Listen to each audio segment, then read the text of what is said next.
Bonjour tout le monde, merci pour votre présence au webinaire S'inspirer, se réaliser pour célébrer les succès et surmonter les obstacles dans la communauté francophone. La session d'aujourd'hui fait partie de la conférence annuelle du portail de connaissances pour les femmes en entrepreneuriat. Je m'appelle Sabine Soumaré, je suis la directrice marketing et communication au Diversity Institute de Ryerson et c'est avec plaisir que je serai la modératrice de la session d'aujourd'hui. Je suis d'ailleurs tout particulièrement ravie d'être parmi vous pour cette importante discussion autour des stéréotypes et des préjugés sur l'entrepreneuriat, alors que nous avons tout récemment célébré la Journée internationale des droits des femmes. Avant de commencer, je tiens à reconnaître que le travail que nous faisons au Diversity Institute de l'Université de Ryerson se déroule sur le territoire traditionnel des Mississauga du Crédit, des Anishinaabe, des Chippewa, des Haudenosaunee et des Wendat, qui abritent aujourd'hui de nombreux peuples des Premières Nations, des Inuits et des Métis. Nos centres régionaux et nos partenaires à travers le Canada se réunissent également sur le territoire traditionnel de nombreuses nations autochtones du Canada, ayant pris soin de ces terres depuis les temps immémoriaux. Pour celles et ceux qui ne connaissent pas le portail de connaissances pour les femmes en entrepreneuriat, le PCFE comme on l'appelle, c'est une initiative du gouvernement fédéral ayant pour but de favoriser la participation pleine et égale des femmes à l'économie. Le PCFE est une initiative faisant partie de la toute première stratégie pour les femmes en entrepreneuriat qui vise à aider à doubler le nombre d'entreprises dirigées par des femmes d'ici 2025. En quelques mots ou en quelques chiffres, le PCFE, c'est 10 centres régionaux, plus de 100 000 femmes entrepreneurs issues de diverses communautés et secteurs d'activité variés à travers le pays, ainsi que 350 organismes partenaires à travers le pays, constituant un écosystème pan-canadien en matière d'entrepreneuriat. J'aimerais à présent laisser la parole à une grande alliée du PCFE, Ruth Vachon, qui est la présidente directrice générale du RFAQ. Elle a fait notamment partie du top 100 femmes les plus influentes du Canada, du Women's Executive Network en 2018. Alors, je vais lui laisser la parole pour le mot d'ouverture. Ruth? Et merci beaucoup, Sabine. Je suis très, très, très contente d'être avec vous et de partager les 90 prochaines minutes sur un sujet qui m'est particulièrement cher. Hein. Pour ceux qui me connaissent, vous savez, s'inspirer, se réaliser, célébrer le succès et surmonter les obstacles dans les communautés francophones. Bien que je sois la présidente du Réseau des femmes d'affaires du Québec, aujourd'hui, c'est au nom de l'Organisation d'entreprises de femmes du Canada, on l'appelle l'OEFC ou encore WeHork, W-E-O-C, que je suis ici. Alors, WeHork, c'est un regroupement de réseaux canadiens qui soutiennent les femmes entrepreneurs et nous, WeHork, on est très, très, très heureuses d'être le partenaire avec le PCFE pour cet événement aujourd'hui.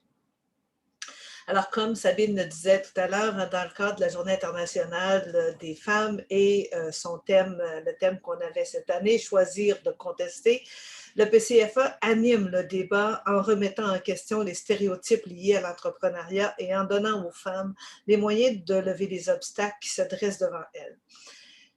Les stéréotypes entrepreneuriaux sont encore beaucoup trop présents et déterminent encore trop souvent la conception des programmes de financement, des incubateurs et des formations, influencent les décisions de financement et, bien entendu, pour nous, un sujet qui nous est cher, l'accès au marché pour les femmes. Il faut combattre tous les stéréotypes pour qu'ils arrêtent de brimer les aspirations des femmes et leur confiance en elles.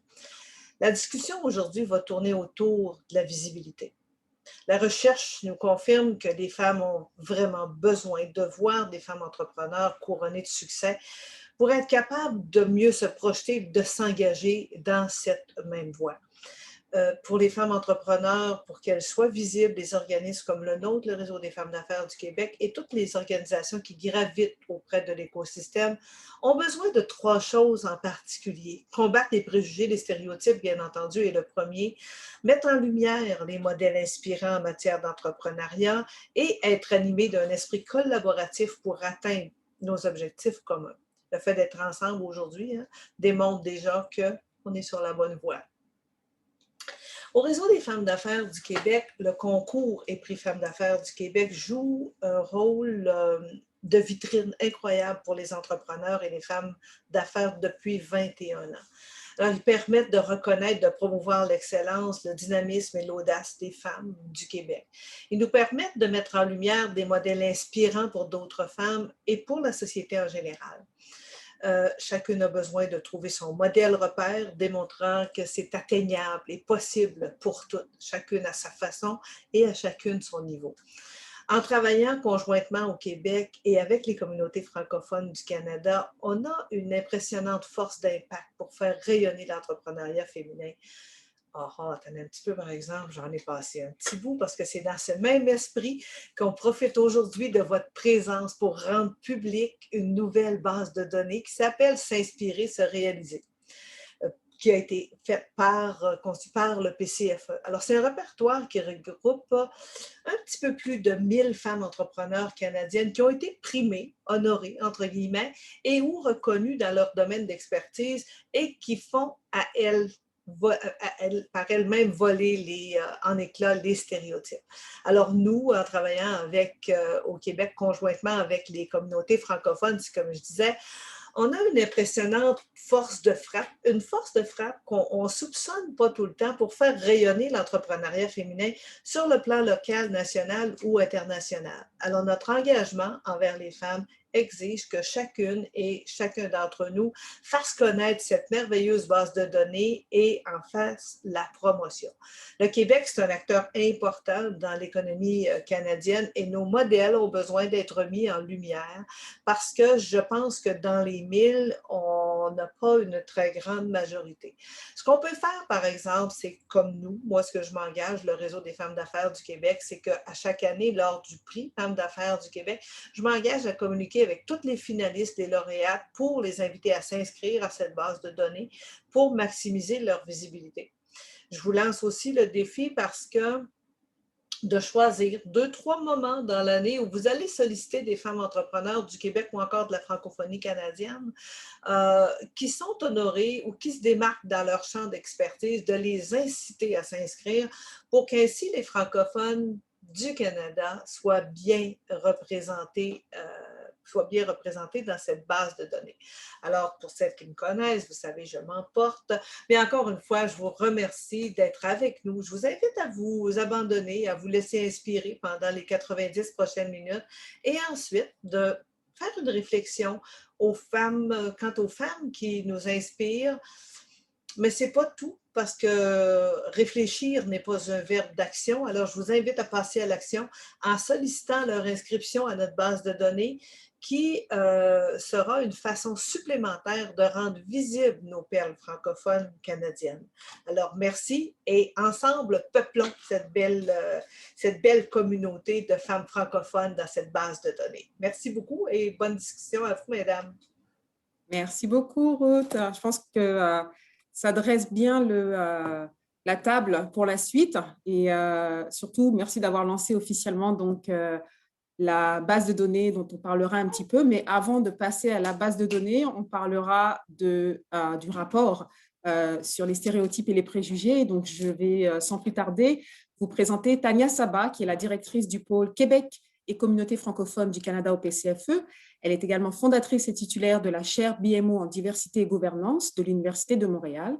Tania nous parlera des stéréotypes sur l'entrepreneuriat et l'influence qu'ils peuvent avoir sur la conception des programmes de financement, des projets d'incubateurs et des activités de formation, et bien sûr, les aspirations et la confiance des femmes. Alors, Tania, je te laisse la parole. Merci beaucoup, Sabine. Merci encore une fois. Merci à toi d'être toujours là à nos côtés. Merci à Ruth pour cette magnifique introduction, d'ailleurs, qui m'a facilité beaucoup la tâche et qui va me permettre d'entrer très rapidement dans le cœur du sujet. Alors, dans les quelques minutes qui viennent, j'ai vraiment cette fabuleuse chance de vous présenter un travail de recherche qui a été fait sous le leadership de Wendy Souker et de Suzanne Gagnon, à qui je m'associe aujourd'hui pour vous présenter l'état de l'entrepreneuriat et les stéréotypes, comment elles influencent justement et impactent l'entrepreneuriat puis son développement auprès des femmes. Et comme vous allez voir, le lancement de cette campagne, S'inspirer, se réaliser, est un des leviers. C'est peut-être pas la solution, certainement. Il faut mettre beaucoup d'actions pour pouvoir vaincre et lever les barrières, mais ça vient jouer certainement un rôle de levier important pour répondre à pas mal d'enjeux. Donc, je viens de partager avec vous mon écran. Ce sont des résultats de recherche, des rapports. Le rapport est déjà publié, disponible en anglais et en français sur le site. Donc, juste suivez-moi un peu pour expliquer qu'est-ce qui justifie aujourd'hui cette nécessité d'aller de l'avant avec plus de modèles de femmes, de montrer combien l'écosystème est porteur et on peut aller de l'avant, mais qu'il reste encore des choses sur lesquelles il va falloir travailler. Alors, très rapidement, donc, la campagne S'inspirer, se réaliser, c'est quoi? Quels sont les stéréotypes, leur importance, mais leur impact? Et est-ce qu'il y a des recommandations et pistes d'intervention que l'on voit apparaître et sur lesquelles peut-être il va falloir travailler un peu plus? Et je terminerai en redonnant la parole à Sabine pour qu'elle vous montre un peu où est-ce qu'on est rendu justement sur le site, puis comment utiliser, comment d'abord alimenter cette base de données, mais comment également l'utiliser. Alors, vous savez, cette base de données est partie avec l'idée qu'il faut mettre de l'avant les femmes, des modèles de femmes, et donc pour pouvoir surmonter ces stéréotypes et montrer qu'il va falloir faire quelque chose parce que ce sont des obstacles qu'il va falloir passer à travers. Excusez-moi. La base de données remet en question évidemment toutes les présomptions autour de l'identité d'un entrepreneur qui est jusqu'à encore aujourd'hui beaucoup assimilé à un groupe majoritaire. Ça a été le cas pour plusieurs années. Les choses évoluent, donc il faut falloir s'en éloigner, puis regarder des nouveaux systèmes, puis des nouvelles façons de voir les choses. Cette base de recherche, cette base de données a d'abord été établie basée sur des recherches que le PCFE a entrepris et le WEC, donc le Women Entrepreneurship Knowledge Hub, à partir des bases de données des organismes qui ont pendant des années soutenu les femmes, qui ont donné déjà des prix. Et donc, on le savait quand depuis 2017, il y avait déjà beaucoup de femmes qui avaient déjà fait leur marque donc dans l'écosystème.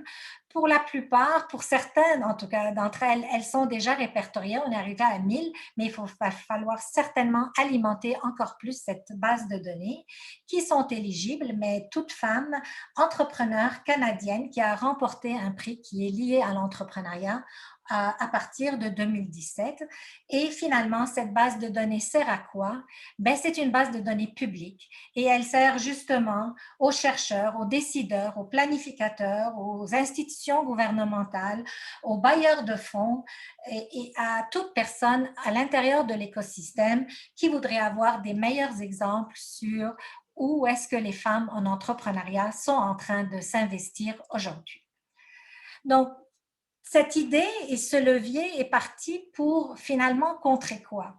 Aujourd'hui, on réalise, puis les recherches sont nombreuses, puis comme je vous l'ai dit dans le rapport de recherche déjà publié, la liste bibliographique est énorme, vous allez voir, et les références sont certainement des références qui couvrent les études qui se sont déroulées ces 2 dernières, 3 dernières, 4 dernières années. On n'est pas en train de parler du siècle dernier, on n'est pas en train de parler non plus des années 60, on est en train de parler des années 2000. Puis ce sont encore des réalités qui existent. La première chose à quoi s'attaquer, c'est la culture entrepreneuriale qui reste encore en référence à des valeurs, à certains préjugés et qui influencent le comportement humain. Donc, on a beaucoup parlé de ces barrières systémiques qui sont là. Elles ont été implantées volontairement, involontairement, peu importe, ce n'est pas ça ce qui compte. Ce qui compte, c'est leurs effets.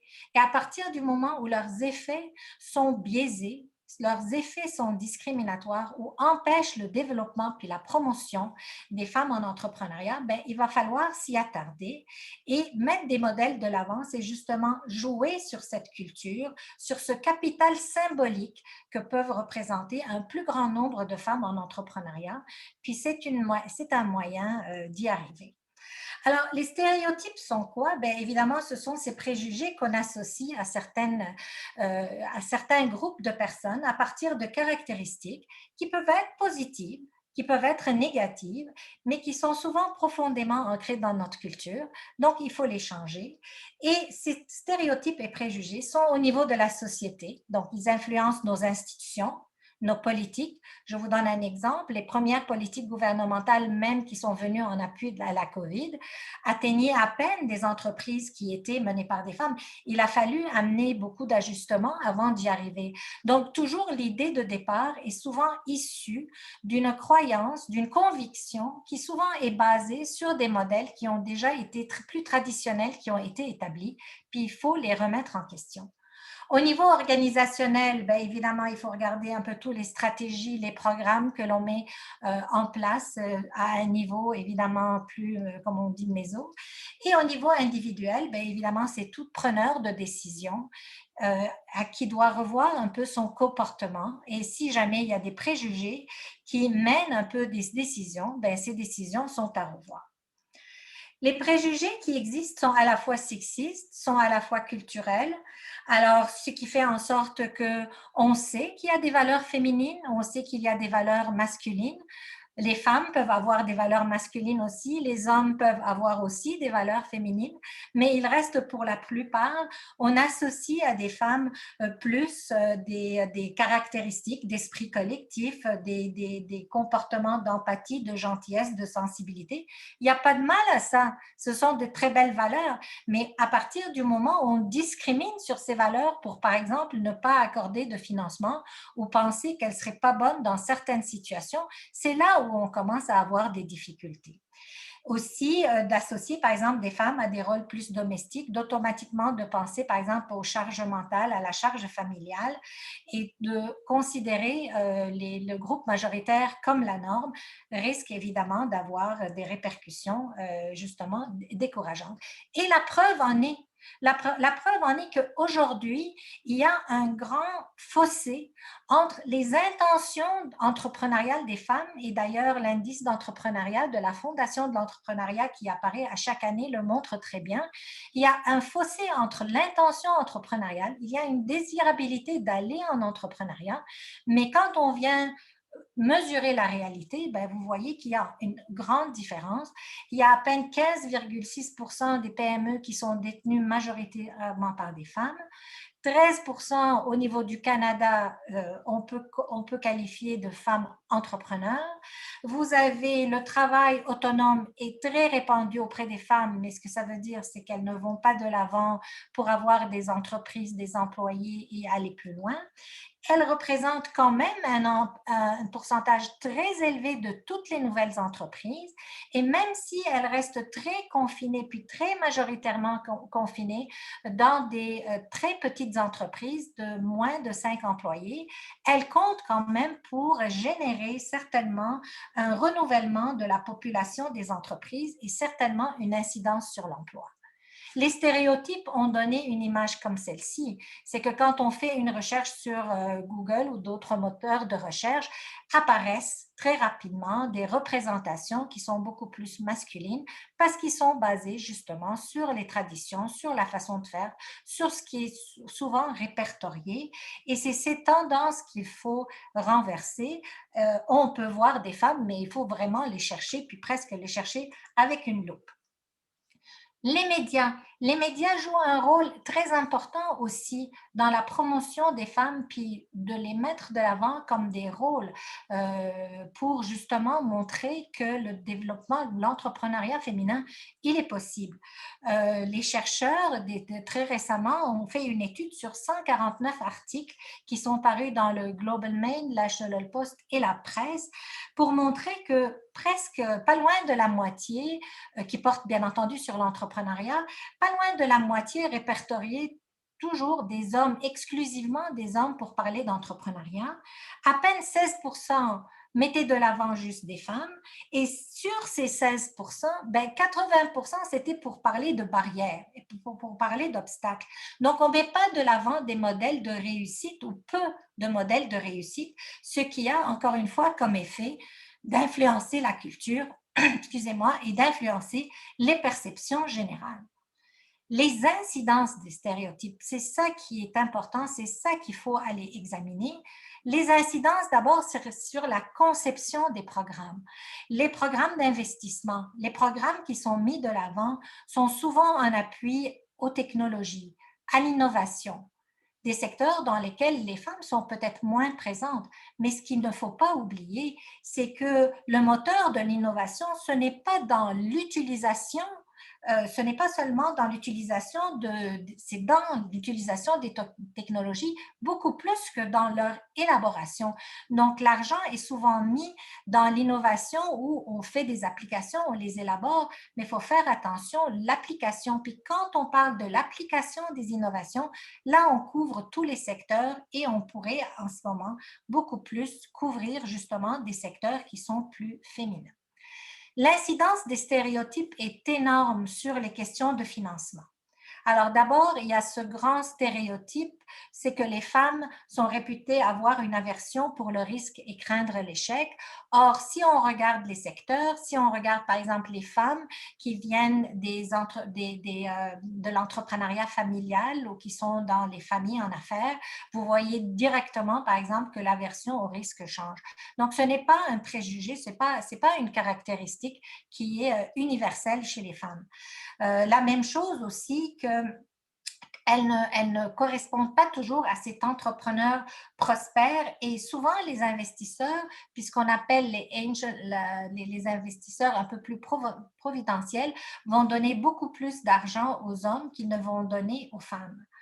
Alors, quand on regarde, par exemple, sur les demandes qui ont été faites, vous allez voir, et encore une fois, des études récentes qui portent sur les 3 dernières années, qui ont interviewé des personnes donc, qui donnaient des investissements ou qui accordaient du financement.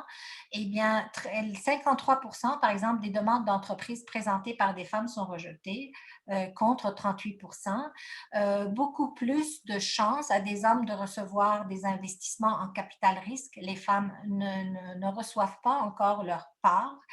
Et quand on regarde aussi des questions qu'on pose aux femmes, ben on va souvent leur poser des questions sur leur vigilance, la sécurité, les responsabilités, alors que vers les hommes, ça va être beaucoup plus les réalisations, les idéaux, etc. Donc, encore une fois, quand on les met de l'avant, les personnes réalisent que finalement, il faudrait changer la façon d'aborder les choses et la façon de faire les choses. Le danger des stéréotypes est bien plus que ça parce qu'il a un effet de contagion. Même les personnes elles-mêmes, puis les femmes vont dire avoir besoin de moins de financement quand elles pensent qu'elles vont avoir de la difficulté. Elles anticipent déjà la difficulté, elles anticipent les stéréotypes et c'est une des raisons, par exemple, qui explique que les femmes entrepreneurs, quand elles se lancent, vont davantage se lancer avec un argent ou avec leur épargne personnelle que d'aller très rapidement demander du financement. L'incidence est également sur le soutien aux entreprises et je donne l'exemple des incubateurs et accélérateurs. J'ai regardé par exemple des données dernièrement au Québec pour voir que les femmes qui voulaient avoir recours aux incubateurs, c'était seulement en début de parcours, en pré-démarrage, alors que les hommes vont aller vers, en cours de maturité, vont aller aussi vers des accélérateurs, ce que les femmes ne font pas. Et souvent, ce sont les femmes qui sont, par exemple, dans le secteur manufacturier, alors que les hommes vont aller dans peu importe le secteur dans lequel ils s'investissent. Et encore une fois, elles demeurent peu nombreuses dans les incubateurs et dans les accélérateurs. Donc, d'où la nécessité, encore une fois, peut-être de regarder nos systèmes, puis de faire en sorte qu'elles répondent davantage aux besoins des femmes. Et les stéréotypes, finalement, influencent les réactions des femmes elles-mêmes. C'est que l'absence de modèle fait en sorte qu'elles ne se lancent pas assez rapidement dans l'entrepreneuriat, puis ça leur prend bien plus de temps à vouloir le faire, ce qui explique aussi cet écart entre l'intention et entre la capacité et le succès de pouvoir arriver à monter une entreprise. Quoi faire? Alors, évidemment, au niveau de la société, et encore une fois, ce répertoire vient répondre un peu à, ne serait-ce qu'un levier sur cette question, c'est montrer quand même la présence des femmes dans les secteurs, leur réussite, leur capacité de pouvoir vraiment se développer l'entrepreneuriat, l'emploi, puis pas nécessairement sur les mêmes fronts, puis avec les mêmes moyens. Au niveau organisationnel, vraiment donner l'exemple aux dirigeants, aussi renforcer le réseau, renforcer l'entraide en ayant justement une grande visibilité au niveau des femmes entrepreneurs et au niveau individuel, bien évidemment promouvoir l'entrepreneuriat comme un choix de carrière. Il y a tant d'intentions, les intentions auprès des femmes qui sont âgées entre 38 et 34 ans ne fait qu'augmenter, c'est la proportion qui augmente le plus en termes d'intention. Il faut les accompagner pour qu'elles puissent y arriver.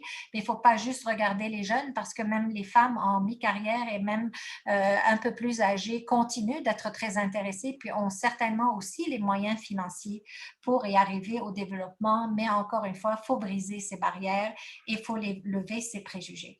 Ce qu'on va espérer, c'est que les prochaines recherches donnent plutôt ce genre d'image.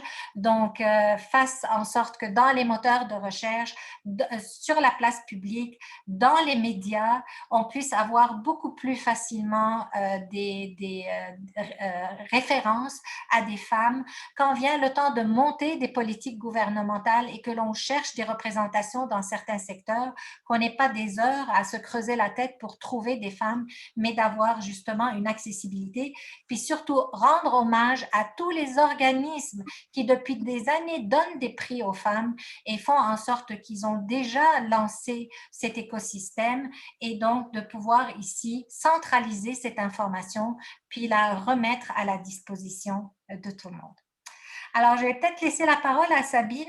Je vais montrer un peu le site que je vous invite à très rapidement aller consulter. Alors, vas-y, Sabine. Merci Tania pour à la fois cette belle présentation et le fait d'avoir, je pense, mentionné certains points qui sont très importants pour les femmes, notamment quand tu parles de l'absence de modèle. Ce qui freine justement les femmes en entrepreneuriat, c'est un constat et c'est un fait qui, je pense, nous a poussé au PCFE à lancer cette campagne. Donc, quand on parle de cette campagne, c'est sous plusieurs phases que cette campagne a été développée. On a commencé avec une première étape, donc le rapport que Tania a présenté aujourd'hui. On a également travaillé sur une campagne de sensibilisation sur les médias sociaux et tout ça, c'était l'année dernière, le 19 novembre, pour souligner la journée de l'entrepreneuriat féminin. Et là, on est rendu maintenant avec ce répertoire de à peu près 1000 femmes entrepreneurs primées au Canada. Donc, je vais aller très vite parce que j'aimerais laisser le temps aux panélistes de discuter. Mais ce qui est important aujourd'hui, c'est que moi, je vous invite à visiter la page web qui donc se trouve sur le site internet du WEC. Donc, la page, c'est S'inspirer, se réaliser. Cliquez sur « Voir le site » qui se trouve juste après le rapport et ensuite, vous pourrez consulter la base de données. 2 choses à faire. La première, je vous invite et je vous mets au défi, je dirais même, de nommer ou d'inscrire le nom d'une ou 2 femmes primées que vous connaissez dans votre réseau. Vous pouvez également vous inscrire vous-même. La deuxième chose que je vous demande, c'est vérifier si votre nom ne figure pas déjà dans la base de données. Parce que c'est peut-être le cas, et si c'est le cas et qu'il manque des informations, peut-être qu'on pourrait vous aider à les compléter. Ce que je vous demande en troisième plan de faire, c'est de le partager, parce que cette initiative est importante pour justement venir et mais c'est pour que cette piste de solution serve à quelque chose pour les femmes en entrepreneuriat, pour que cette campagne soit un levier pour ces femmes qui souhaitent finalement devenir entrepreneurs, chefs d'entreprise dans différents secteurs qui souvent d'ailleurs sont dominés par des hommes. Donc, partagez l'initiative sur les réseaux sociaux, partagez-le dans votre propre réseau pour augmenter le nombre de femmes primées à travers le Canada. Maintenant, il est temps de laisser la parole à nos panélistes et que je vais présenter tout de suite. Ce sont des femmes de divers horizons. Alors, la modératrice aujourd'hui, c'est Madame Anne-Marie Hubert, qui est bien là. Bonjour Anne-Marie. Elle est associée directrice pour l'Est du Canada à EY Canada. Nous avons 3 panélistes, des femmes exceptionnelles. Danielle Henkel, qui est fondatrice et présidente directrice générale des entreprises Danielle Henkel. Elle est également chevalière de l'Ordre du Mérite en France. En 2017, elle a été donc nommée chevalière de l'Ordre du Mérite. Amina Gerba, qui est la fondatrice et présidente du Forum Afrique Expansion et présidente du conseil d'administration d'Entreprendre ici. Elle est également chevalière de l'Ordre national du Québec. Et Mélanie Paul, qui est présidente d'Inukshuk Synergie et coprésidente d'Aqua Nature. Elle a remporté le prix Entrepreneur de l'année remis par le Conseil du patronat du Québec. Je tiens à mentionner ces prix parce que c'est important et vous féliciter également. Anne-Marie, je vous laisse la parole. Un gros merci, Sabine. Merci de l'invitation. Je suis tellement heureuse d'être ici avec vous. Avoir des modèles, c'est ce qui est le plus important pour avoir envie, pour être inspiré, puis avoir envie de s'accomplir. Et puis, j'écoutais Tania, puis je réfléchissais au modèle que j'ai eu, moi, enfant. Puis je réfléchis au modèle que ma fille a, parce que les données que Tania vient de partager, c'est les données que la prochaine génération est en train de voir maintenant. Donc, c'est ce qu'on veut changer. Moi, j'ai grandi, je suis ici à Maniwaki aujourd'hui, donc on est entouré de nations autochtones. Et puis, il y avait Willie et Mary Commanda. Donc, lui était le chef, mais c'était très évident que c'était elle qui venait. Puis, il le laissait transparaître tout le temps. Donc pour moi, il y avait 2 chefs. Il n'y avait pas le titre, c'était... Puis ensuite, on pense, quand les prêtres, les sœurs sont arrivés, qui étaient les plus grands développeurs immobiliers au Québec? C'était les sœurs. Ils faisaient le financement, ils faisaient les hôpitaux, ils faisaient les écoles, toutes les infrastructures immobilières. C'est eux autres qui s'organisaient pour les faire construire. Donc, il y a des générations avant nous qui ont eu des modèles, puis on a une responsabilité de redonner des modèles, puis de mettre de l'avant des modèles. Les femmes, je pense qu'on s'est trop souvent effacées. Et puis, on a un devoir pour les prochaines générations de parler des succès, de parler l'une de l'autre, de se mettre de l'avant pour inspirer la génération suivante. Donc, aujourd'hui, on a 3 panélistes absolument extraordinaires qui en ont déjà inspiré plusieurs. Mais ce que j'aimerais savoir, mesdames, c'est pas évident, là. Vous n'êtes pas toutes dans des modèles, dans des lieux qui sont typiquement occupés par les femmes, certaines oui, certaines moins. Mais vous, ce qui vous a inspiré au parcours entrepreneurial que vous avez choisi? Donc, peut-être que je commencerai par Mélanie. Oui, ben oui. Moi, en fait, c'est ça. J'ai grandi dans la communauté, puis j'ai eu la chance d'avoir un modèle, mais mon modèle, c'est un modèle masculin. Mon papa est en affaires depuis près de 35 ans maintenant, puis moi, j'ai toujours dit, je me levais le matin, puis j'arrivais dans le bureau de construction de mon père qui était dans le sous-sol de la maison, puis qu'est-ce que c'était l'entrepreneuriat à l'époque ou qu'est-ce que ça faisait, je n'en avais aucune idée. Mais ce que je voyais, en fait, dans ma communauté, c'était différentes problématiques qui venaient vraiment me chercher. Puis le fait que mon père était en entreprise, puis aussi directeur de caisse, ça faisait en sorte que les gens venaient le solliciter souvent pour différentes choses. Puis moi, j'avais toujours idée, je vais faire quelque chose plus tard pour aider à diminuer ces différentes problématiques-là.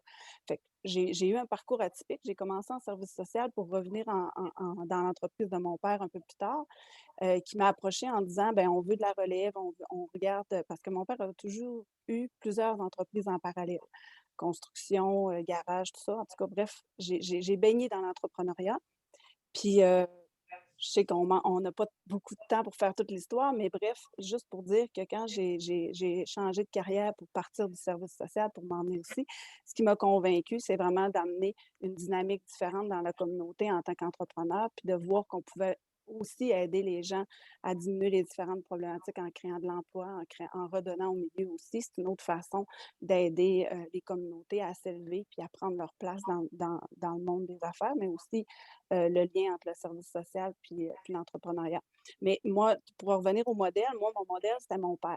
Puis j'ai eu à un moment donné, après 10 ans dans l'entrepreneuriat, je suis allée à l'école d'entrepreneurship de Beauce, puis j'étais vraiment en questionnement. J'étais dans un carrefour giratoire, je dirais, parce que je me voyais, j'avais les mêmes valeurs que mon père, mais je me voyais pas nécessairement comme leader, comme lui.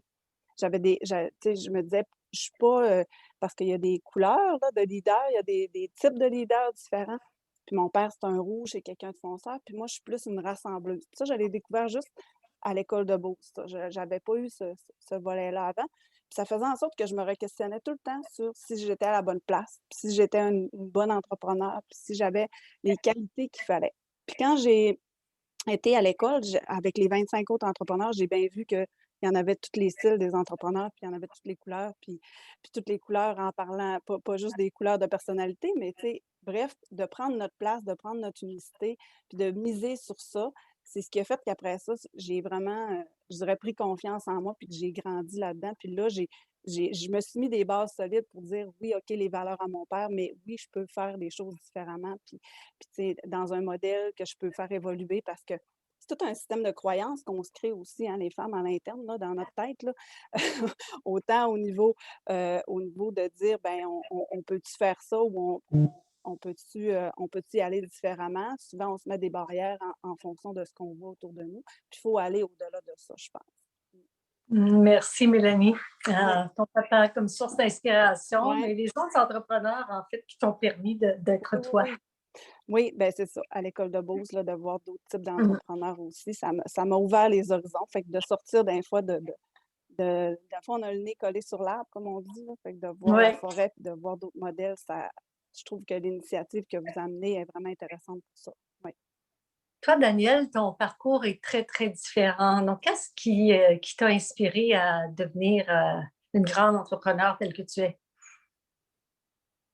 Moi, à l'instar de Mélanie, je n'ai pas eu de papa. Donc, mon inspiration, c'était ma maman, mais aussi par ricochet, c'est drôle, hein, mais pendant que je vous écoutais, je me rends compte que je viens d'une famille matriarcale, puisque ma grand-mère sortait complètement des stéréotypes, et je parle des années 1900, puisqu'elle s'est mariée 3 fois et c'était ses choix à elle. Donc déjà, c'était une femme qui voulait vivre sa vie comme elle l'entendait dans une période ou une époque où ça ne se faisait pas vraiment.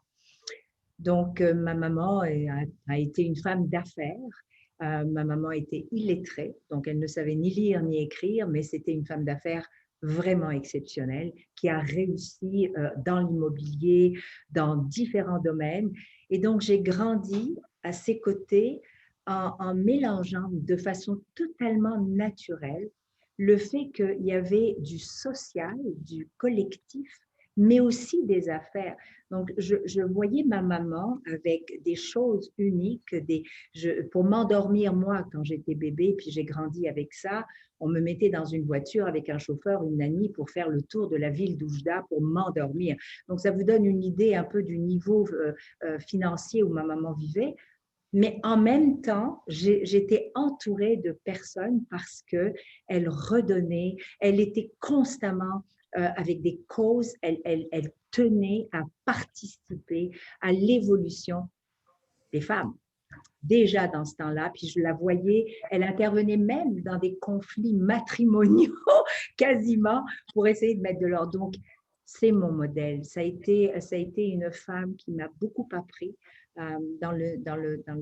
particulièrement dans le savoir-être, parce que le savoir-faire, on l'apprend à différents endroits. Bien sûr, à l'école, au cégep, au collège, à l'université, on apprend, puis on continue d'apprendre à tous les jours. Mais le savoir-être, je crois qu'il est fondamental de se rappeler qu'il vient de nos familles, de nos routes, de nos racines. Et il faut évoluer là-dedans. Donc, il faut de plus en plus renforcer au sein des familles que la jeune fille, la petite fille, l'adolescente a tout autant de potentiel que son jeune frère, son cousin, son neveu, peu importe. Et c'est à nous, les parents, c'est là que ça commence. C'est dans les familles que ça commence. Et il va falloir le dire et le redire encore plus. Donc, un papa et une maman comme source d'inspiration. Et de ton côté, Amina? Alors, moi, autant ça se rapproche un petit peu de l'histoire de Daniel, autant c'est une histoire beaucoup plus complexe. Moi, je viens d'une famille de 19 enfants, 18e d'une famille polygamique. Mon père avait 4 épouses et ma mère était la dernière épouse et moi, je suis l'avant-dernier enfant de cette fratrie. Et dans ma famille, les filles n'avaient pas le droit d'aller à l'école. J'ai eu la chance, moi, d'aller à l'école grâce à une cousine qui est venue me chercher chez mes parents. Donc, pour moi, c'est cette cousine-là qui est mon modèle jusqu'à présent. Malheureusement, elle est décédée. C'était une femme aujourd'hui que avec le temps, je comprends qu'elle était féministe. Avec le temps, je comprends qu'elle était une entrepreneure incroyable. Elle faisait de tout. Elle était dans le design, elle était dans le commerce, elle était dans la mode, dans les arts. Elle chantait, elle dansait. Elle était dans tout. Et moi, j'ai toujours admiré. Elle était une belle femme, toujours ordonnée. Elle était vraiment, quand je parle d'elle, je suis émotive, excusez-moi, mais c'est une femme qui m'a tout donné. Elle m'a appris à être la femme que je suis aujourd'hui. Elle m'a appris à comprendre qu'on ne peut pas évoluer toute seule dans la vie. Il faut s'entourer, il faut savoir partager. Donc, je pense qu'avec ce qu'elle m'a donné, je suis devenue une femme d'affaires humaine, une femme d'affaires qui est responsable, qui comprend que quand tu réussis, il faut que tu accompagnes les autres, que tu t'entoures des autres et que tu puisses redonner à la communauté. Donc, pour moi, c'est important de redonner, c'est important de s'impliquer, c'est important d'inspirer. Donc, c'est ce que j'essaie de faire au quotidien parce qu'elle m'a appris ces valeurs-là et ces valeurs-là sont très importantes. C'était une femme sociale aussi, une femme qui rassemblait, une femme qui a vraiment donné du pouvoir à la gente féminine dans notre famille. Donc, je pense que sa façon de penser, son indépendance, que ce soit en tant que femme dans sa tête, son autonomie font de moi aujourd'hui la femme que je suis et qui essaye de rendre les autres femmes autonomes. J'ai eu une deuxième inspiration, une deuxième femme qui m'inspire beaucoup, c'est Oprah. Oprah Winfrey, qui m'inspire énormément. C'est une femme qui a compris que l'éducation est importante, qui a eu un peu le même parcours que moi, dans le sens où très jeune, elle est tombée enceinte. Moi, je suis tombée enceinte à peine à 20 ans. J'ai dû arrêter mes études parce qu'au Cameroun, d'où je viens, quand on était enceinte à cet âge-là au lycée, on sortait, en tant que fille, on sortait de l'école. On vous sortait de l'école, sauf si vous étiez mariée. Moi, j'ai eu le malheur de tomber enceinte en tant que fille-mère et donc, du coup, ça me sortait de l'école et je me suis retrouvée à être très autonome à un âge très jeune. Et aujourd'hui, je comprends que c'est cette chance que j'ai eue d'aller à l'école qui m'a donné mon autonomie aujourd'hui. Et c'est pour ça que j'ai créé une fondation comme Oprah qui aide les femmes, les jeunes filles. Et j'ai bâti une école au Cameroun justement pour essayer d'inspirer et de donner la chance aux femmes. Amina, je devrais poser une autre question à tout le monde, mais je ne peux pas m'empêcher de te demander, est-ce que tu as une idée de ce qui a pu inspirer ta cousine pour venir chercher le bébé numéro 18 puis te faire voir d'autres, te faire connaître d'autres aspirations, finalement élargir tes horizons, ou tu n'as pas eu la chance de voir ça avec elle? En fait, ce qui l'a amené à venir me chercher, c'est que elle avait une fille, mais une fille qu'elle avait eue d'un autre mariage, justement à cet âge-là. C'est une dame qui avait déjà eu 2 mariages, dont sa première fille est restée dans son premier foyer et le deuxième mariage, elle est venue me chercher donc parce que l'enfant dans la famille en Afrique, c'est l'enfant de la famille. Donc, elle est venue me chercher parce que je devenais son enfant et avec son mari qui avait d'autres enfants, parce que lui aussi, il était déjà marié, je suis devenue la énième enfant de cette autre famille et j'ai suivi, elle m'a donné la chance avec les enfants de sa coépouse d'aller à l'école et pourquoi elle m'a choisie? C'est toujours la question que je me pose. Apparemment, j'avais un meilleur quotient intellectuel que mes sœurs, mais moi, je pense que c'est parce que mes autres sœurs étaient déjà en mariage très tôt. Il y en a qui se sont mariées à 14 ans, à 13 ans. Ma mère, d'ailleurs, s'est mariée à 14 ans, donc elle a attendu chez mon père d'avoir ses menstruations pour commencer sa vie conjugale. Donc, je pense que j'ai eu la chance d'être la dernière et parce que les autres étaient déjà prises, quoi. Donc, un mélange de chance et d'inspiration. Mesdames, j'aurais envie de savoir quel rôle les réseaux ont joué dans votre parcours entrepreneurial. C'est clair que le réseau, quand on démarre, on a besoin de certaines relations, puis quand on a des plus grandes entreprises, ce sont de nouvelles relations qui sont utiles. Mélanie, tu en as déjà parlé un petit peu, mais il doit y avoir d'autres mondes dans ton réseau à part les autres entrepreneurs de l'École entrepreneur de Beauce. Donc, je vais peut-être commencer avec toi. Comment les réseaux ont joué un rôle dans ta progression entrepreneuriale?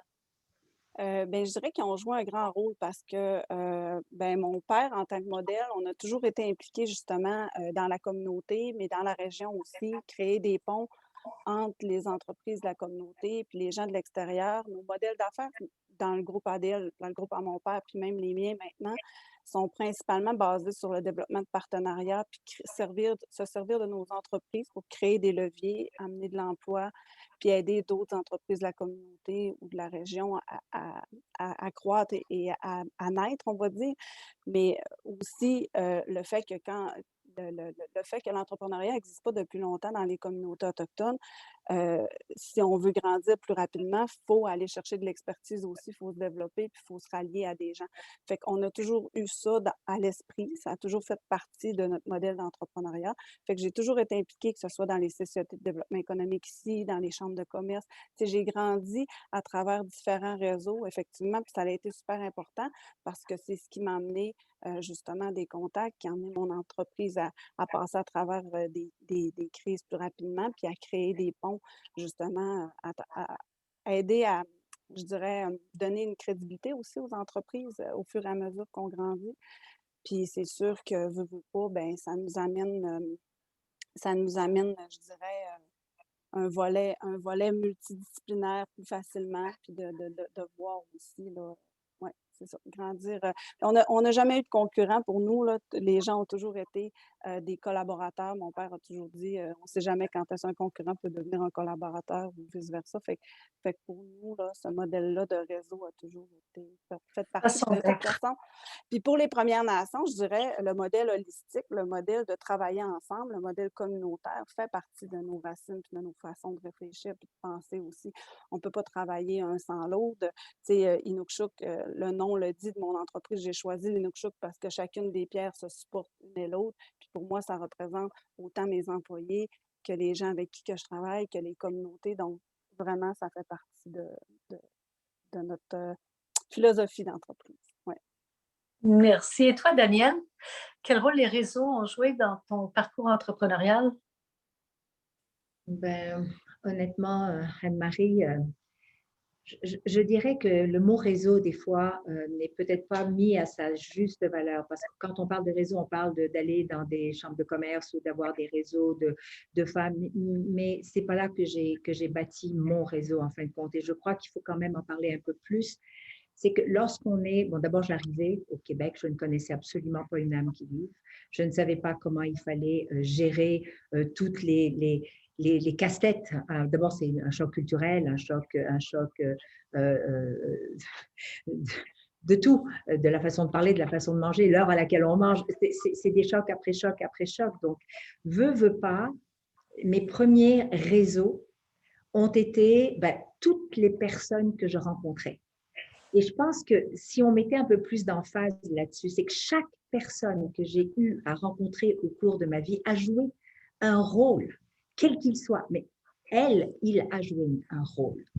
Et c'est en voulant comprendre, en voulant me présenter, en voulant converser avec l'autre. Je me rappelle même qu'on m'ait demandé à un moment donné de comprendre qu'au Québec, il fallait faire attention parce qu'il ne fallait pas rentrer dans la bulle de l'autre.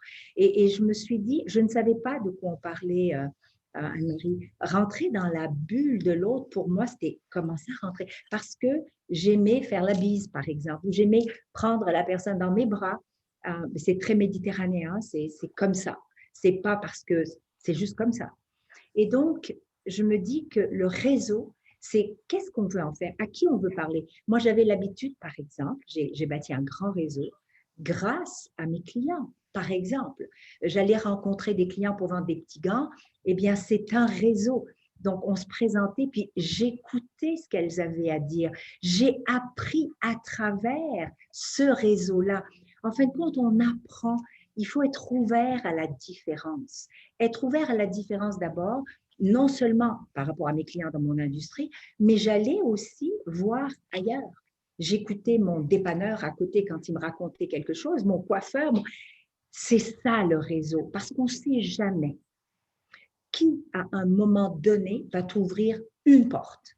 C'est peut-être le petit coiffeur que tu ne t'attends pas, il va te dire quelque chose, tu lui poses une question, tu lui dis, je suis à la recherche de ça. Ça n'a rien à voir avec la chambre de commerce où je suis inscrite et qui m'a...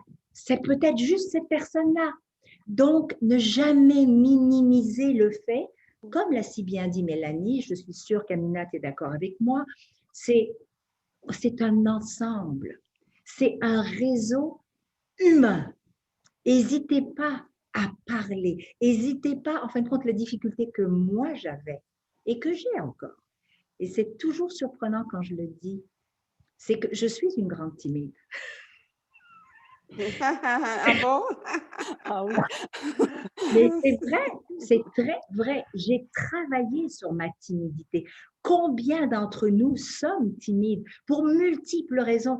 Ma maman me disait, et puis ceux qui me connaissaient quand j'avais 5-6 ans, on m'oubliait sur une chaise parce que je ne parlais pas. J'observais. J'ai beaucoup appris en observant. Alors, je me dis que le réseau, mesdames, honnêtement, allez vers ces réseaux-là, allez vers ce qui vous parle et parlez. Parlez des fois, moi je me suis rendu compte que j'ai parlé de quelque chose à quelqu'un qui me rappelle un mois après en me disant « j'ai une réponse pour toi ». Mais je ne m'attendais pas du tout à ce que ça vienne de là. Je m'attendais à ce que ça vienne de mon réseau d'affaires. Et ce n'est pas venu de mon réseau d'affaires. Voilà. C'est vrai. C'est un très bon point. J'approuve à 100%. Oui. Mais c'est vrai, excuse, juste une petite parenthèse, je peux me permettre, parce qu'on n'ose pas souvent parler de nos projets à n'importe, je ne veux pas dire n'importe qui, mais à tout le monde qui nous entoure, justement, qui ne sont pas en affaires, en se disant qu'ils ne sont pas en affaires. Mais effectivement, j'ai reçu beaucoup d'aide des gens qui ne sont souvent pas en affaires. Et voilà. Ouais. C'est trop drôle parce que mon coiffeur m'a aidé à faire un super recrutement à un moment donné. Et voilà.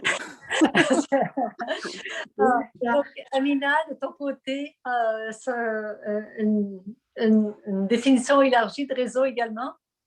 En fait, le mot réseau, réseautage, moi, je l'ai appris ici au Québec. En Afrique, on vit en communauté, on vit avec la famille, les voisins, mais je ne savais pas que c'était le réseau. Donc, le réseau commençait déjà là, mais c'est au Québec que j'ai appris c'était quoi le réseau. Donc, je l'ai appris à l'école parce qu'on nous dit il faut réseauter, il faut faire ceci, mais aucune école ne peut réellement t'apprendre à réseauter. C'est exactement ce que Daniel vient de dire. C'est ton voisin, c'est ton coiffeur. Moi, j'ai une relation particulière justement avec ma coiffeuse qui me coiffe depuis 20 ans.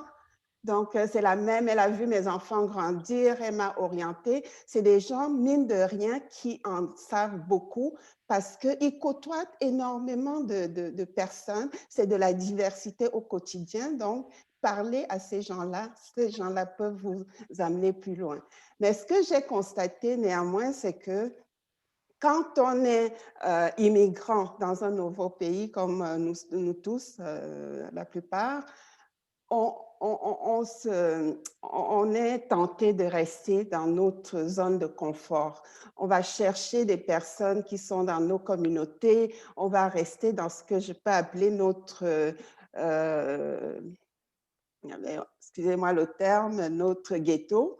Donc, moi, je décourage beaucoup, j'encourage les gens à sortir de leur zone de confort, à investir pour aller dans les chambres de commerce. Une fois qu'on est là, il faut savoir utiliser, il faut savoir se présenter, même si vous êtes comme moi, je me présentais avec ma carte de ma première entreprise qui est Afrique Expansion, les gens tournaient le dos, il faut continuer. La présence est importante dans ces endroits-là et c'est la présence qui a fait une différence dans mon cas, parce que c'est comme ça que j'ai rencontré des journalistes qui ont voulu parler de moi. C'est comme ça que j'ai rencontré des mentors. C'est comme ça que j'ai rencontré des gens que je n'aurais jamais rencontrés autrement, qui m'ont permis d'évoluer dans mon entreprise, qui m'ont permis parfois d'avoir des contrats. Je vais vous donner un exemple, une anecdote qui me fait toujours sourire. Parce que moi, je ne me gêne pas, hein, je mets beaucoup de couleurs quand je vais dans ces endroits-là. À l'époque, on parle des années 95 parce que c'est en 95 que je me lance en affaires. À l'époque, j'étais toujours habillée en africaine et les gens reconnaissaient Madame Gerba, l'africaine.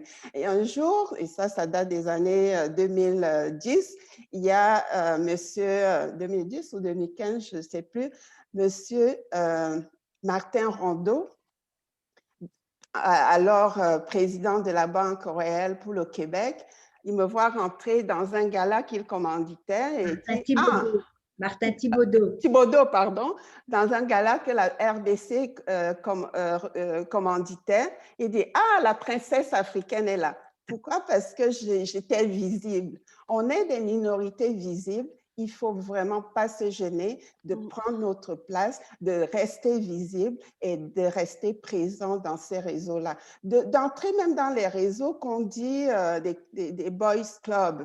Moi, je suis nulle en golf, mais pourtant, l'été, j'ai un plaisir à aller faire des tournois de golf parce que je rencontre du monde, je socialise et j'aime ça. Et ça me fait évoluer. Donc, j'encourage beaucoup et quand je conseille, quand je mentore des gens, je les encourage à investir dans le réseau. C'est important. Ça peut faire toute une différence et ça l'a fait dans mon cas.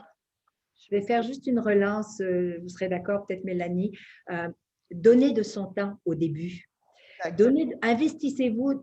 Souvent, on s'attend à recevoir, à être payé pour des choses. Quand j'ai commencé, je voulais faire partie de quelque chose, puis je leur disais, vous savez, j'ai des heures, je peux prendre des notes, je peux aller au Rotary Club. À ce moment-là, il n'y avait pas les conseils d'administration comme aujourd'hui, on en parle. C'était les clubs, les Rotary, les Lions Club. Allez-y, prenez place, apprenez des meilleurs. C'est cette façon de réseauter-là aussi qui va faire être présent sur des conseils d'administration totalement bénévoles pour des causes, mais aussi qui vous parlent. Il faut que ça vienne vous chercher parce que vous allez exceller, vous allez montrer vos compétences. C'est ça qu'il faut faire. Mettez-vous devant. C'est un très bon point.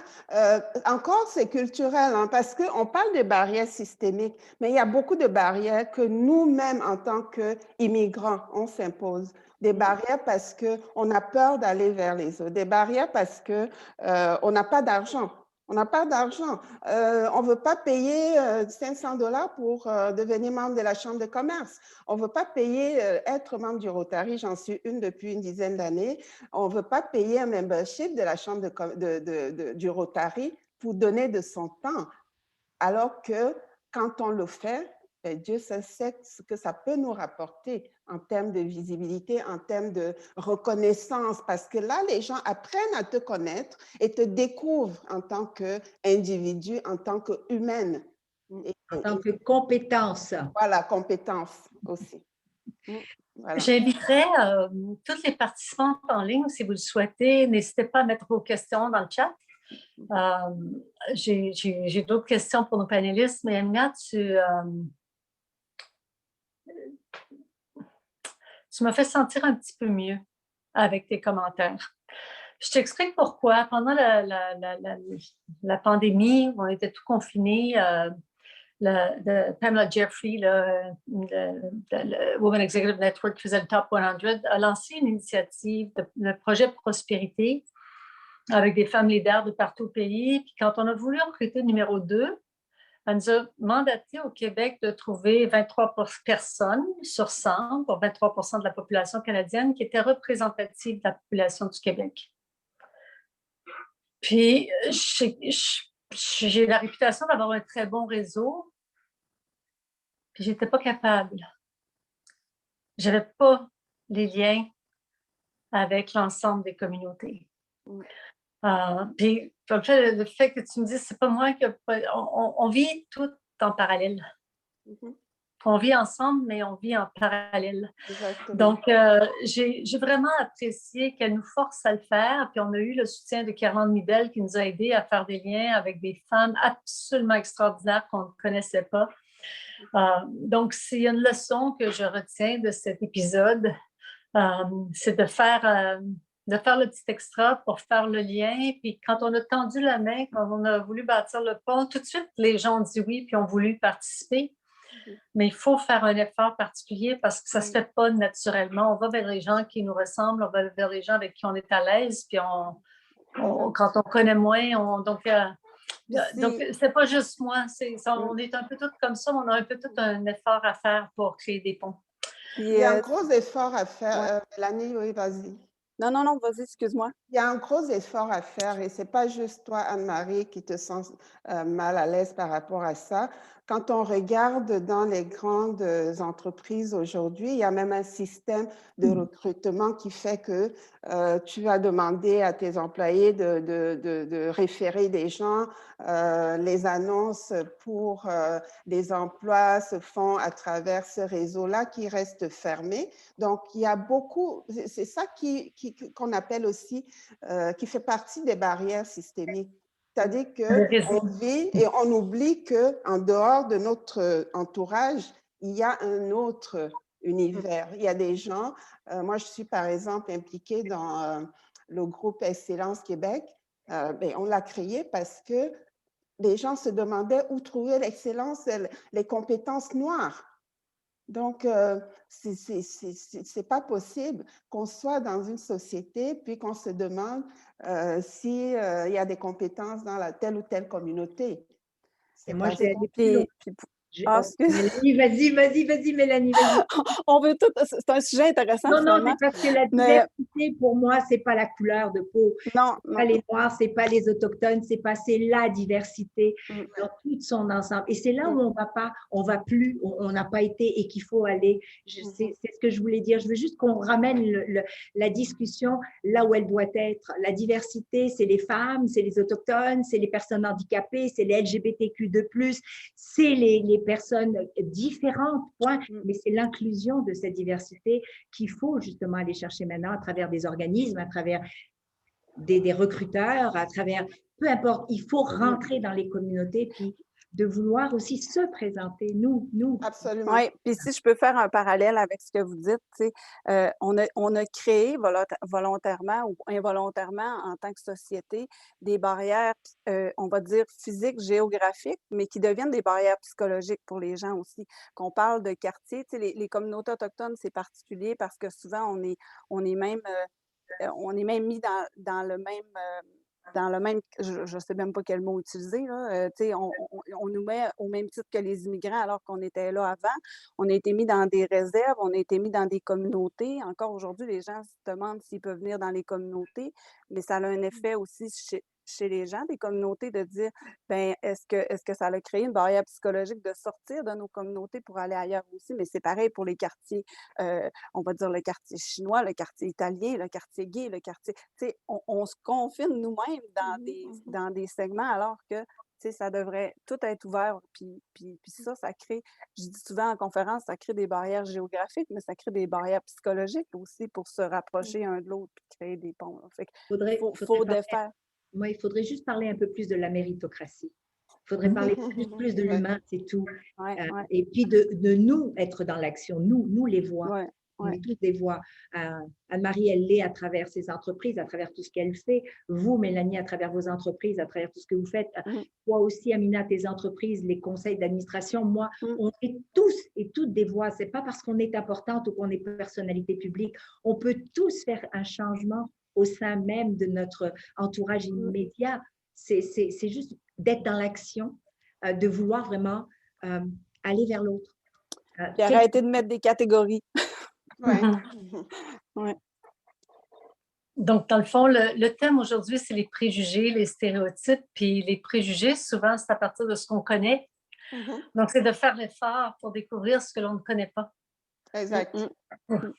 D'ailleurs, c'est drôle parce que j'ai un blog qui sort dans les affaires lundi, puis je parle justement de ça, des préjugés basés, briser ces préjugés-là, puis ce qui a été inculqué par la société, souvent à travers des brides d'informations qu'on entend, puis qu'on se crée un système de croyances, puis une vérité à travers ça, alors que si on va plus loin que ça, c'est beaucoup plus que ça, puis effectivement, c'est comme ça qu'on va arriver à briser les croyances et les préjugés. D'ailleurs, Vas-y, Daniel. J'allais simplement dire, d'ailleurs, je vais vous contacter, Mélanie, parce que j'ai justement un projet pour vous, avec vous, puis pour nous. Oui? Bon, ben merveilleux, parce que je voulais vous contacter pour un projet aussi. Les planètes sont alignées. Excellent. C'est génial, merci. Amina, on parle de modèles, on parle de préjugés, mais aujourd'hui, le but, c'est d'inspirer des femmes qui souhaiteraient devenir entrepreneurs ou des femmes entrepreneurs à aller plus loin. Quels conseils tu pourrais donner aux femmes qui nous écoutent? Ben justement, on parle de réseau.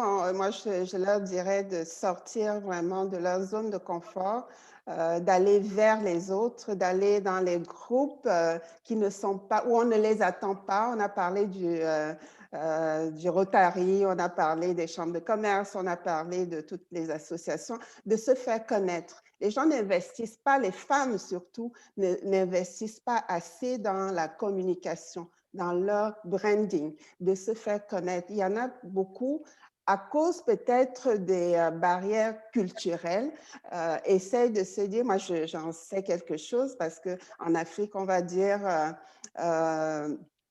pour vivre heureux, vivons cachés.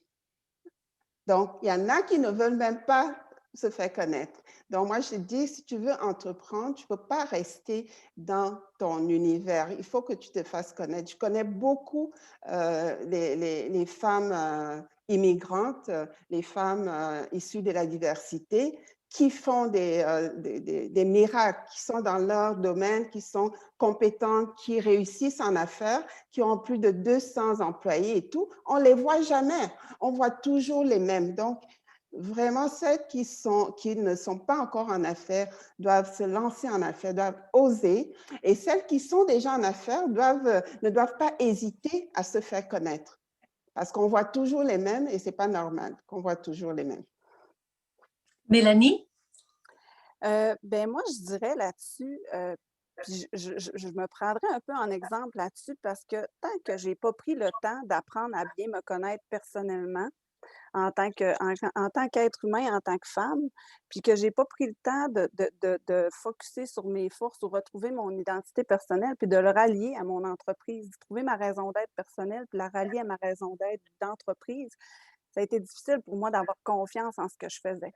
Puis ça, je vais juste finir en donnant un exemple encore à l'école de Beauce parce que ça a été vraiment pour moi un grand tournant qui a ouvert mon minding, je vais dire, plus macro là, d'entrepreneur. Puis on a fait un exercice à un moment donné avec une entrepreneur-entraîneur qui était venue nous enseigner. Puis elle, sa philosophie, c'était de dire on peut juste compter sur nous, puis tu sais, de focusser sur nos forces, tout ça.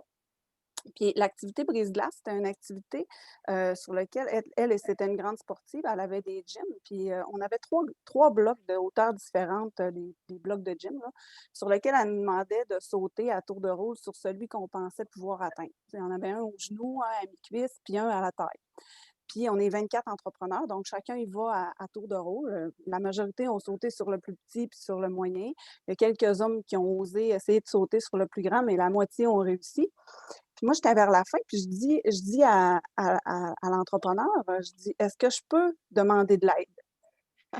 Puis là, elle me dit, ben oui, j'ai pas donné de règle que non. Puis moi, ma force à moi, c'est rassembleuse. Hein? Puis moi, j'ai pas peur de dire, je demande à plus grand que moi parce que c'est comme ça qu'on réussit.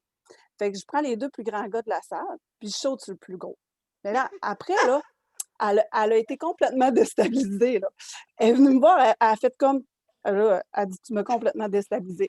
Mais moi, ce que je vous dirais, là, vous voulez réussir en affaires, demander de l'aide, à enlever vos perceptions, vos croyances, focusser sur vos forces, puis aller chercher celles qui ont des forces complémentaires à vous. Moi, c'est ce qui a fait que je suis rendue où ce que je suis rendue, puis que je vais continuer de grandir encore plus que je suis là. Puis c'est comme ça qu'on réussit, sortir de notre zone de confort, puis oser faire différent, même s'il y a des gens qui ont des façons de faire qui sont bien catégorisées. Donc, ça serait ma petite conclusion. Oh, c'est bon.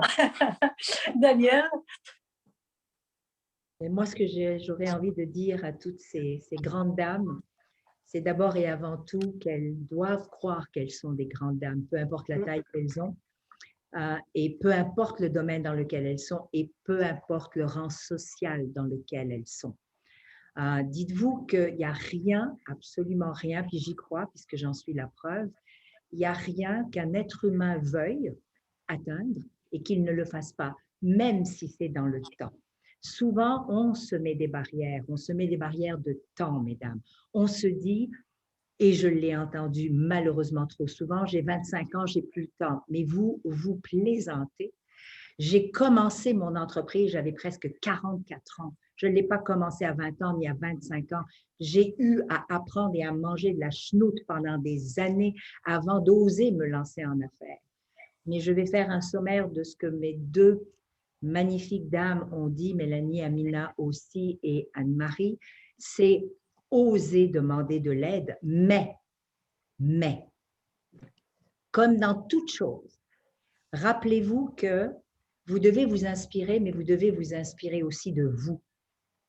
Parce que si on est toujours à l'extérieur de nous, on ne sera jamais la personne ou les choses que l'on voit qu'on voudrait bien être.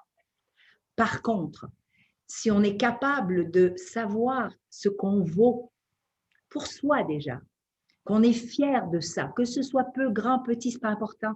Nous, qu'est-ce qu'on a à offrir qui fasse que nous soyons fiers de cela? Si on arrive à s'accrocher à ça, il va y avoir des moments difficiles, il va y avoir des défis à relever. Accrochons-nous à ce que nous, on est fiers d'être d'abord et de savoir qu'est-ce qu'on a à offrir et ensuite de vous inspirer, bien sûr, de ce qui vous plaira. Un arbre, un ciel, une personne, ce n'est pas important en autant que ça vous stimule, vous. Et pour terminer, je vous dirais volontairement, oui, demandez de l'aide, mais quand j'ai dit tout à l'heure attention, sachez que quand on demande de l'aide, il y aura toujours un retour. Donc, apprendre à prendre, il faut apprendre à redonner. C'est ça, la vraie vie. C'est les échanges. Ne jamais vouloir prendre tout le temps. Moi, j'entends des gens, est-ce que tu peux m'ouvrir tes contacts? Est-ce que tu peux me donner? Mais ce n'est pas important. Qu'est-ce que toi, tu peux m'apporter aussi? C'est bien d'arriver et de dire, vous savez, j'ai remarqué que vous avez ça, j'aimerais bien y avoir accès, mais moi, en retour, je peux peut-être contribuer ou participer de cette façon-là. Et en même temps, on est fiers de savoir que personne ne nous a rien donné de gratuit, qu'on l'a gagné. C'est tout. Merci, Daniel. On a une question de Nathalie Bradbury qui était heureuse d'entendre partager ses idées, ses préoccupations avec son réseau. C'est bon. Elle a souvent des idées d'initiative, quelques-unes qu'elle a depuis très longtemps, puis elle en parle juste au membre de sa famille pour éviter que quelqu'un prenne l'idée et en fasse quelque chose à sa place. Donc, sa question, c'est à quel moment, à quel stade de développement est-ce qu'on devrait partager une idée d'entreprise ou d'initiative? C'est peut-être avec qui aussi, là? Est-ce qu'il y a une des trois qui aimerait tenter une petite réponse? Peut-être que je peux essayer quelque chose. Moi, je dirais, sans tout dévoiler, il y a peut-être des informations on peut aller à la pêche, on va dire, ou chercher. Je dirais, il y a des brides d'informations qu'on peut donner sans tout dévoiler. Mais encore là, ça dépend à qui. On peut choisir des personnes à qui on demande de l'aide aussi ou à qui on le dévoile. Je ne sais pas. Dites comme ça. Une question de confiance aussi, là. C'est mes réseaux de confiance, là, la famille, mais avec qui on peut. Je pourrais peut-être tenter, puis peut-être que Marie-Chantal qui va conclure de la BDC, il y a plusieurs organisations la BDC est un peu un catalyste pour réunir des organisations qui soutiennent les femmes entrepreneurs. Il y en a peut-être certains qui sont des bonnes organisations approchées pour avoir des conseils à cet égard. Un petit peu la même chose là, pour la question d'ESMA qui demande si c'est des possibilités de mentorat par des entrepreneurs qui ont réussi, qui seraient partants pour partager leurs connaissances. Il y a des projets, la BDC offre un guide des organismes de soutien aux femmes entrepreneurs. C'est sur le site de la BDC qui donne une bonne description de différentes organisations, des programmes qu'elles offrent. Donc, il y a plein de femmes entrepreneurs qui ont eu des super succès, qui partagent beaucoup, beaucoup de leur expérience. Puis, honnêtement, à cette base de données-là, ce sera aussi une belle source d'inspiration. C'est rare qu'on appelle puis qu'on demande un conseil puis que la femme dit non à l'autre bout. Là. Quand il faut trouver quelqu'un qui nous inspire aussi quand on fait ce type de demande. Donc, mesdames, le temps file. Parce qu'il y a une chose que je retiens, il y a plusieurs choses que je retiens de ce que vous avez partagé avec nous. La question de confiance. Puis Mélanie, tu l'as exprimé de différentes façons. Tout le monde l'a exprimé différemment. L'importance d'avoir confiance en soi. Puis les femmes leaders, on a parlé dans l'introduction, Tania a parlé du fait que perception qu'on gère mieux les risques, etc. Ou qu'on est plus préoccupé par les risques ou qu'on nous repose des questions sur les risques plutôt que le potentiel. On voit que ce soit une femme entrepreneur ou une femme leader, souvent un esprit plus large sur oui, on veut ça, une vision claire sur à quoi on veut contribuer à l'impact sociétal de notre entreprise qui va résulter en un impact économique. On va avoir une vision claire des risques aussi. Puis souvent, moi, ce que je constate avec les femmes leaders, c'est que les gens autour de nous voient mieux le potentiel puis peuvent nous donner une plus grande confiance. Quand on demande à une amie de parler de nous, elle va nous mettre sur un piédestal, puis si on le fait nous autres mêmes, on le fera pas toujours. Donc, il faut avoir confiance en nous. Puis, je pense que c'est encore Mélanie qui l'a bien articulé. C'est correct de ne pas être parfait. Il n'y a personne de parfait. Donc, les femmes, on a souvent tendance à vouloir être sûres qu'on a tout bien géré. Une façon de bien gérer, c'est de demander de l'aide, justement, puis de s'entourer de gens qui ont des compétences complémentaires. Donc, j'ose espérer que sur cette base de données de 1000 entrepreneurs gagnantes, il y aura des sources d'inspiration, il y aura des liens qui se font, que des femmes comme vous, mesdames, les panélistes, qui êtes absolument exceptionnelles, comme Ruth qui était là avant, comme d'autres femmes entrepreneurs, sont des modèles pour donner envie à d'autres femmes d'aller plus loin ou de démarrer leur entreprise. Et puis de réseauter, de se serrer les coudes, s'aider à devenir des mentors réciproques pour faire des liens, pour permettre de faire grandir les entreprises. Petit défi particulier avec le portail. Là, on sait que c'est difficile, on est encore en COVID, donc ça va être probablement plus facile de vendre quand on est une femme entrepreneur ailleurs au pays que de prendre l'avion puis d'aller en Europe ou d'aller à différents endroits. Puis la représentation des entrepreneurs francophones, il reste du travail à faire pour avoir plus de modèles francophones. Donc, à toutes celles qui nous écoutent, que ce soit vous, que ce soit des personnes que vous connaissez, ce serait super si on faisait un effort collectif pour mettre plus de modèles de femmes francophones qui ont réussi pour inspirer la prochaine génération, pour faire une différence pour nos filles, pour les filles de nos filles, pour les amis de nos filles, pour les amis de nos garçons. Pour vraiment avoir des modèles inspirants et puis que les hommes et les femmes aient des modèles de réussite qui soient plus larges, plus vastes et puis qu'on permette à tous de réaliser leur plein potentiel dans notre société. Donc, un gros merci aux 3 panélistes. Vous avez été absolument extraordinaires. Et sur ce, je redonne la parole à Sabine. Merci à vous, Anne-Marie. Merci. Merci Anne-Marie. Merci, mesdames, pour de très, très beaux échanges, à la fois inspirants, à la fois passionnants. Vous êtes complètement ouvertes avec vos belles expériences de vie pour pouvoir offrir des conseils aux femmes entrepreneurs qui sont avec nous aujourd'hui. Et je laisserai la parole maintenant à Marie-Chantal pour qu'elle puisse un petit peu faire un petit résumé de tout ce qui a déjà été dit. Et alors, juste un instant, parce que j'aimerais présenter Oups, voilà. J'aimerais présenter Marie-Chantal Lortie, donc, qui est chef régional partenariat à la BDC. Donc, je vous laisse la parole et je vous remercie. Merci infiniment, vraiment inspirant comme rencontre. J'ai fait des découvertes incroyables. Donc, j'ai le plaisir de faire le mot de la fin. Alors, je tiens à remercier chaleureusement nos remarquables intervenantes, Mme Danielle Henkel, Amina Gerba, Mélanie Paul, qui ont partagé de façon vraiment très humaine. Moi, j'ai vraiment appris et une nombreuse connaissance que vous nous avez vraiment inspiré.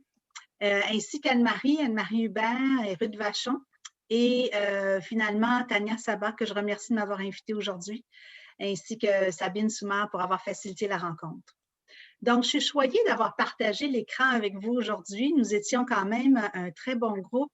Vraiment, j'ai le privilège de côtoyer ces femmes inspirantes avec qui sont autour de la table aujourd'hui.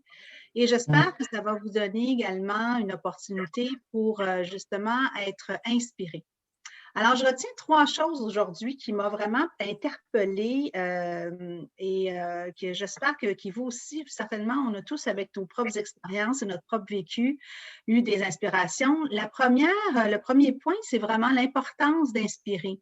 Donc, des fois, on est dans notre propre monde et dans notre propre réseau et on n'a pas toujours, on réalise pas toujours jusqu'à quel point on peut en inspirer d'autres. Alors, c'est important également, il ne faut pas sous-estimer notre propre inspiration à d'autres femmes entrepreneurs.